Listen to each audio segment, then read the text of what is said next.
a very special guest. His name is Darren Woods, and he is the CEO of Exxon Mobil. Darren, good to see you. Good to be here, Eric. Thank you.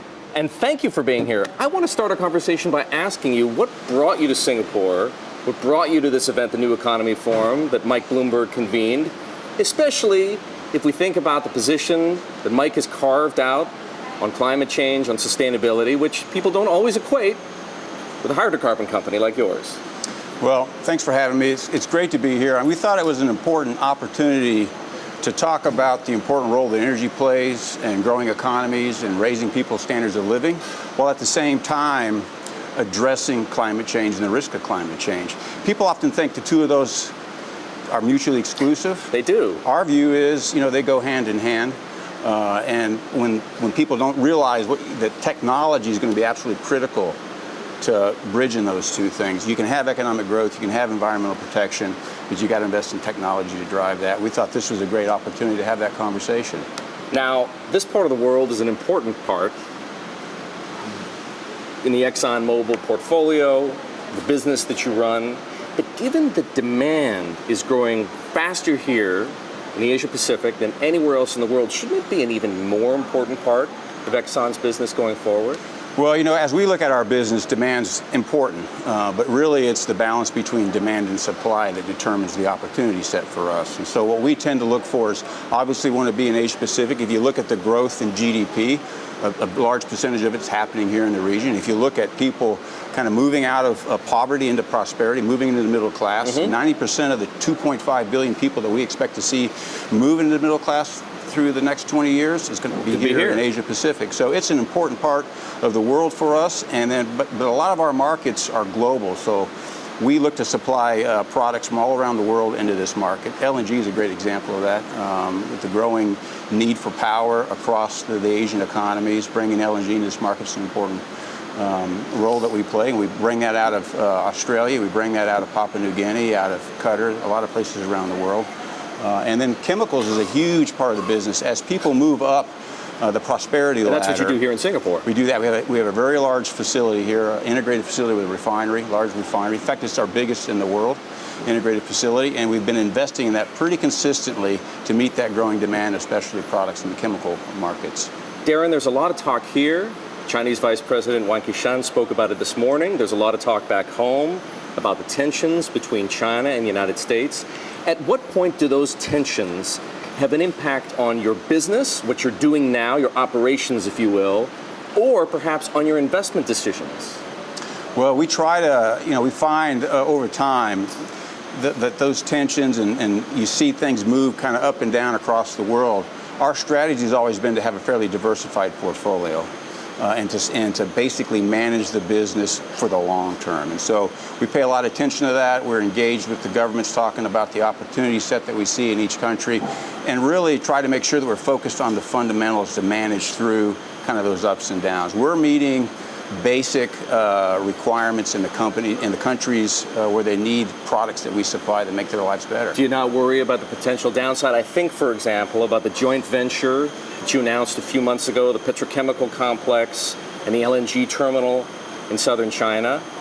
Things have changed in the months since that agreement was announced. Well, I think when we went in to have that conversation with the Chinese, we had a pretty good understanding where things were at. It's consistent with where we're at today. That, by the way, is not a JV. It's 100% ExxonMobil venture that we're looking at. So we think there's an opportunity there. There's a growing demand in China. There's an opportunity for us to invest in China and meet that demand locally. And I think the Chinese are very supportive of that. Do you see any change thus far thanks to sanctions and tariffs and these tensions that we've been talking about, any change in the flow of fuels or products, or do you expect that to happen over time? Well, you know what happens when you put constraints into the system. First of all, the markets that we deal in are global, and in the world, we'd like to talk about it being round. So if you constrain it one spot, it'll move to another. And so typically what we see in our markets is disoptimization of the supply chain. So the flows, we're not changing the demand per se, we're just changing where that demand's being supplied how it's being met, right? And so that gets moved around. You add extra cost into this. Absolutely. Yeah, I think the tariffs end up putting incentives to re-optimize your supply chains and start moving things around from different places, which adds some additional cost. You expect to see the Chinese buy more oil from Iran? I couldn't tell you what the Chinese are going to do, quite frankly. How does it affect Exxon most directly? The Iranian... No, not necessarily just Iran, this whole picture, if you will. Well, you know, our business, it depends on free trade, and we're a big believer that economies are best served by having open, free, and fair trade. And so I think any time you start to put restrictions on that, it has an impact on our business. We'd like to think that our company is robust to those and competitively positioned versus our competitors. So while there's a disoptimization in that whole supply chain, we feel like we're dealing with that fairly well versus our competition, and that's what we stay focused on. Darren, given the scope of and reach of Exxon's businesses around the world, we could take a bit of a global tour. I'm going to move on from Asia Pacific and ask you a question about the Gulf. How closely are you monitoring developments in Saudi Arabia, specifically in the Gulf more broadly? And do you worry, if you will, about the potential for some kind of disorderly fallout from the Khashoggi scandal? Well, you know, we have significant businesses in the Middle East. We've been in Saudi Arabia for many, many years. 90 years, I think. Very successful business there and very good relationships with many of the business people we deal with there. And so we've got, I think, a good presence there where we stay plugged in with what's happening in the Middle East. I think, you know, that region has seen its ups and its downs like every other part of the world. And again, we try to stay diversified, take a high-level perspective on it, make sure that we're meeting the needs of the society more broadly, and just stay focused on that in the long term. Do you think it's going to relieve some of the pressure on Qatar, where you have some business?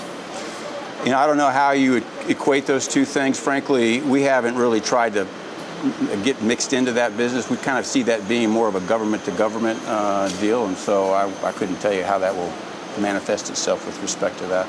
Darren, whether it's because of China, whether it's because of Saudi Arabia, Russia, even the rising tide of populism, you know, I'm sure, having heard what some of the people here have been discussing today, there's a lot of concern over geopolitical stability. You've been at Exxon for more than 25 years. How would you characterize the operating environment today relative to everything you've seen since then?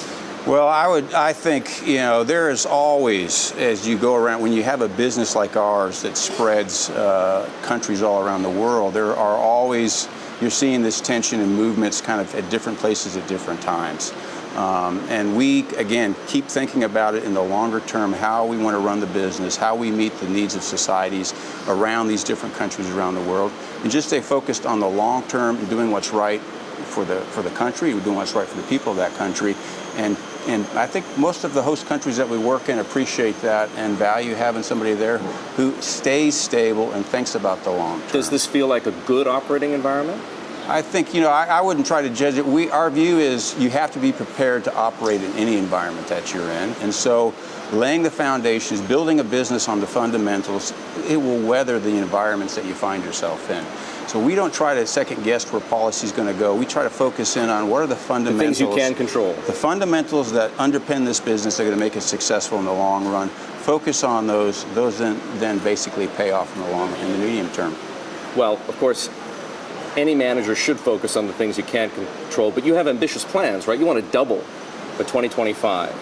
What factors outside your control, if you will, pose the most risk to hitting that objective? Well, if you look across the three sectors that we participate in, the upstream, the downstream, and chemicals, we have found opportunities in each of those to invest and to grow the business and to double earnings. And so we've got today the richest portfolio of investment opportunities that we've had since the merger between Exxon and Mobil.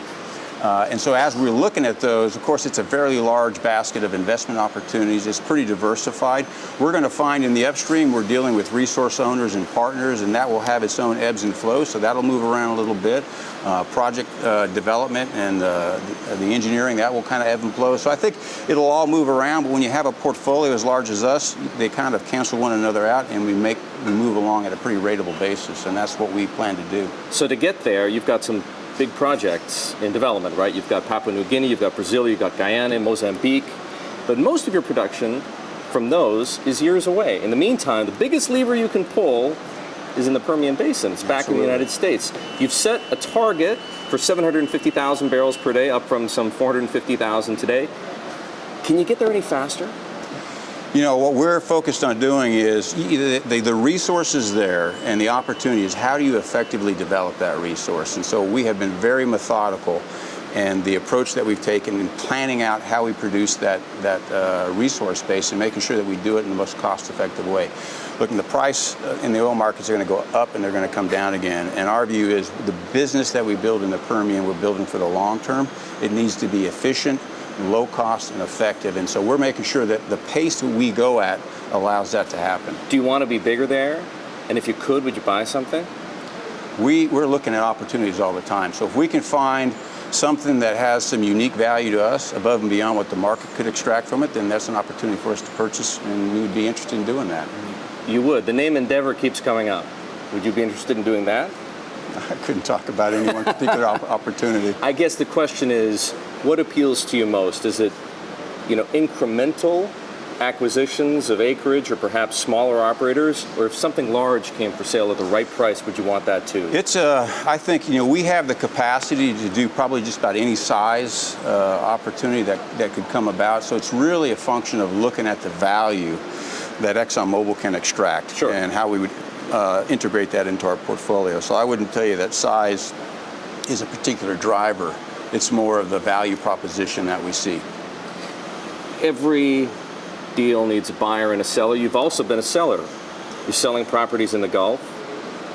Is there a long-term objective to exit the Gulf because the assets that you have there just aren't as attractive relative to the new stuff you're developing? Yeah, I would tell you the way we look at divestments, and we've got a portfolio of investment opportunities, as you've mentioned, and I've talked about. We've been filling that portfolio up. When the market prices came off in late 2014, a lot of our competitors stepped back from the market. We kind of leaned into that, found a lot of opportunities, reloaded the portfolio. So we've now got this very attractive portfolio of investments. And what we got to then look at is as you bring in higher valued investments and push out some of those other ones, whether there's an opportunity to monetize that and bring that value forward by selling it. And that's how we tend to look at it. We don't think about it from a geography standpoint or a geology standpoint or a basin standpoint. It's much more around where can we trade that value with somebody who sees it a higher value than we. Darren, if I look further out, and I've looked at Exxon's charts, you envision transportation demand for fuel continuing to grow even beyond 2040. That's right. The question keeps coming up. What if electric vehicles turn out, get taken up at a much faster rate than anybody's expecting? Because there's even a law, right, in the world of technology to describe it. It's called Amara's Law. We tend to underestimate the effect of technology in the short run, overestimate and underestimate over the long run. Do you incorporate that into your thinking? Absolutely. We do an energy outlook where we try to do our best guess as objectively as we can as to what the future holds and what demand looks like. And we make assumptions around policy and technology evolution and try to build all that in. Then we do sensitivity analysis. So on electric vehicles, there's a lot of discussion about what the penetration rate for that would be. We kind of stepped back and said, let's assume that by 2025, every new vehicle in the world sold is electric, so that by 2040, the entire light-duty vehicle fleet is electric. What's the implication on oil demand for the world? And if you look at that projection, all light-duty vehicles are electric. The demand in 2040 for oil is about what it was in 2013. What people miss is the demand in transportation is driven primarily by heavy-duty commercial transportation, which is driven by economic growth.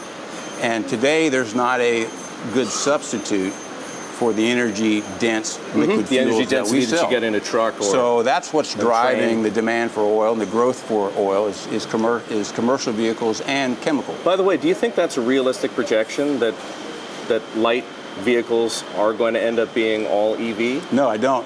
And we didn't do that because our projection and what we think is realistic is in our energy outlook, but we got hung up. People get hung up in debating the penetration rate. That's not the debate to be having. That's not the discussion to have. So let's just take that off the table.